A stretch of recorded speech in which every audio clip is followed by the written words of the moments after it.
Greetings everyone!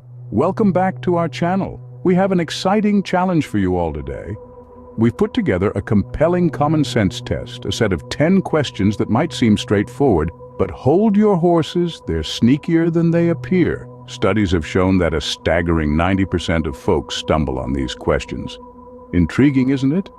Sure makes you wonder if you're part of that elusive 10%. Well, there's only one way to find out.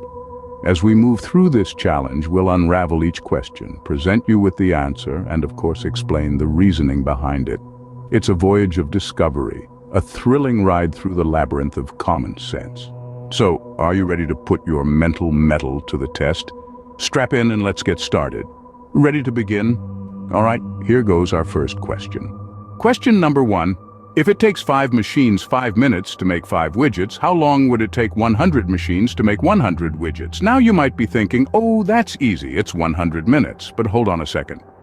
Let's dissect this. Every machine takes 5 minutes to make 1 widget. So if we have 100 machines each making a widget, it still only takes 5 minutes for all 100 widgets to be made. This, because the machines are working simultaneously, not sequentially. It's not one machine making all 100 widgets, it's 100 machines each making 1 widget. So the correct is actually, drum roll please, 5 minutes. Interesting, right? Now, on to the next one. Moving on to question 2, can you cry underwater? Now this question might have you scratching your head, but it's not as complicated as it seems. If we're talking about the physical act of producing tears, then yes, you can indeed cry underwater. However, the trick here is that the question might lead you to think about sound. Can you hear someone cry underwater? A whole different ballgame. The water would muffle the sound, making it almost impossible to hear. So you see, sometimes questions aren't as straightforward as they seem. They require a little bit of lateral thinking and a dash of creativity. It's not just about what the question is asking, but also about what it's not asking. Got it? Great. Let's move on. Here's question 3. If an electric train is moving north at 100 miles per hour, and the wind is blowing to the south at 10 miles per hour, which way does the smoke blow? Now, before you start visualizing smoke being blown in the wind, let's take a step back. This question is a classic example of misdirection. Our brains are wired to solve problems, so we immediately start thinking about wind direction and train speed. But sometimes it's important to question the question itself. So where's the trick? It's in the type of train we're talking about here. An electric train. And what's peculiar about electric trains? Well, they don't produce smoke, that's right. Electric trains, as the name suggests, run on electricity, not on coal or any other fuel that would produce smoke. So the answer is, there is no smoke. A tricky one, isn't it? Let's see what's next. Now for question 4. How many months have 28 days? Did you get tripped up by question 4? It's a classic one. The answer is not just February, as many might hastily answer. The fact of the matter is all 12 months have at least 28 days, that's right. January, March, May, July, August, October and December all have 31 days, while April, June, September and November have 30. And of course, February has 28 days, or 29 in a leap year, so the correct answer is all 12 months. Now, let's move on to question 5. Can you name 3 consecutive days without using the words Monday, Tuesday, Wednesday, Thursday, Friday, Saturday, or Sunday? This one is a real brain teaser, isn't it? When you hear the word days, you probably immediately think of the days of the week, but the question didn't specify that, did it? This is where thinking outside the box comes in handy. The answer to this question is yesterday, today, and tomorrow. These are indeed 3 consecutive days, but without the conventional names. See how these questions play with your assumptions and expectations? That's the beauty of common sense tests.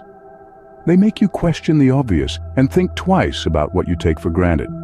The aim is not to catch you out, but to stimulate your mind and challenge your thinking. And remember, it's not about getting all the answers right, but about enjoying the process of figuring them out. Comment below if you answered them all correct so far. Some tricky ones there, let's keep going. Moving on to question 6.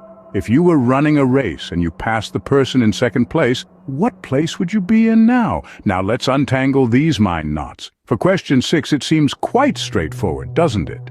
You might think that if you passed the second person, you're now the first. But hold on, that's the trick. If you pass the person who is in second place, you're not taking the lead. You're merely stepping up into their position. So the correct answer is that you would be in second place, a little counterintuitive, isn't it? Now on to question 7. How many animals of each species did Moses take on the ark?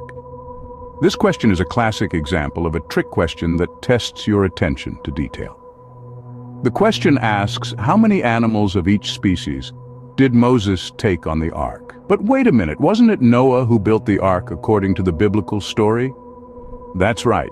Moses didn't take any animals on the ark. It was Noah who did.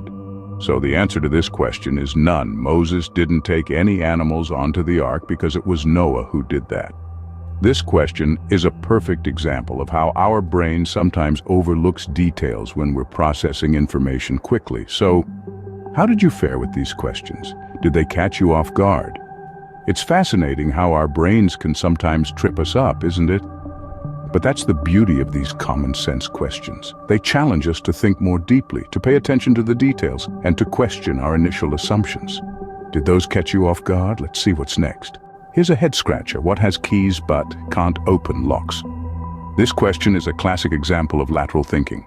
What has keys but can't open locks? The answer is a piano. Yes, a piano. It has keys, but they are for creating melodies, not for unlocking doors. Now let's move on to the next question. What comes once in a minute, twice in a moment, but never in 1,000 years? The answer lies in the letters. The letter M appears once in the word minute, twice in moment, but is absent in 1,000 years. Tricky, isn't it? It's all about thinking differently and paying attention to details. Now on to the final question. And for the last question, how can a man go 8 days without sleep? This one may have you scratching your head, but it's actually simpler than you might think. You see, when we say 8 days without sleep, you're probably picturing someone staying awake continuously for 8 whole days and nights. But the question doesn't specify that. It just asks how a man can go 8 days without sleep. The answer? He sleeps at night. Yes, that's right. The man can stay awake during the day and sleep at night, thereby technically going 8 days without sleep. It's all about how you interpret the words and the assumptions you make. A subtle play on words, but a great reminder of how important it is to question our assumptions. Well, that's the end of the quiz. So, how did you fare in our common sense test? We hope it tickled your brain and stirred up your wit. Whether you aced it or found yourself among the 90% who stumbled, we're sure you had fun. And hey, don't fret if you didn't get them all right. This test is designed to challenge and surprise you. We'd love to hear how you did. Drop your score in the comments below. And if you found these questions intriguing, show us some love by hitting that like button. We're always cooking up more of these mind-bending quizzes and fun challenges. So, if you haven't already, hit that subscribe button and bell icon to stay updated. We promise it's going to be a fun ride full of learning and laughter. Thanks for watching. And remember, common sense isn't always as common as we think. Until next time, stay curious.